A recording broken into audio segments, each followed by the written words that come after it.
Орус армиясынын музыка коштогон видеосу. Андан алар чегараны кесип өткөн Украина аскерлерин бутага алган деген учурду көрүүгө болот. Аны кинодой кылып көрсөтүшкөн. Бирок чынында ал Орусия үчүн чоң көйгөй жаратууда. В настоящее время ситуация в регионе сложная. Орусиянын Курск аймагынын губернатору Владимир Путинге кайрылып, Украина жоокерлери аймактагы 28 конушту ээлегенин айтты. Послушайте, Алексей Борисович, это военное ведомство МРА. Кремль лидери анын сөзүн бөлүп, аны аскердик жетекчилер өздөрү айтсын деп билдирди. Главная задача стоит, безусловно, перед Министерством обороны. Коргоо министрлигибиздин башкы тапшырмасы душманды өз аймагыбыздан сүрүп чыгаруу. Противник, безусловно, получит... Душман албетте тиешелүү жообун алат жана максаттарыбыздын ишке ашаарынан шек жок. Будут достигнуты. Дорогие украинцы, заехал он в пятерочку. Украина аскерлери кирип келгенде тургундар аймактан чыгып кетишти.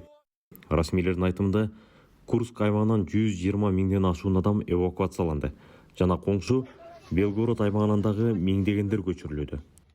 Ал жакка да Украина басып кирет деген кооптонуу болууда. What is happening is huge. Учурда болуп жаткан көрүнүштөр олуттуу. 80 жылдан ашуун убакыттан бери биринчи жолу чет элдик аскерлер Орусиянын аймагында кармашууда. Өлкөнүн лидери аны провокация, террордук чабуул катары сыпаттап жатат. Кремль элге дүрбөлөңгө түшүүнүн кажети жок экенин айтып, дале согуш деген сөздү айтпай келет.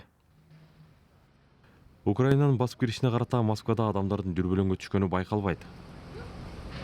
Я не думаю, что меня это сильно удивило, учитывая, что, в общем-то... Мен таң калган деле жокмун.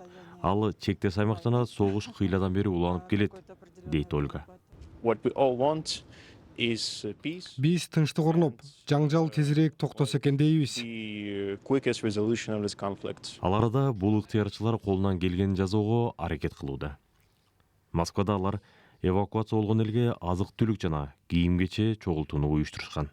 There are people who Үй жайынан айрылган адамдар бар. Аларга баш баанек, азык-түлүк, күнүмдүк каражаттар зарыл. Украинага биринчилерден болуп Орусия басып кирген. Учурда болсо анын кесепетин орустар тартууга туура келүүдө.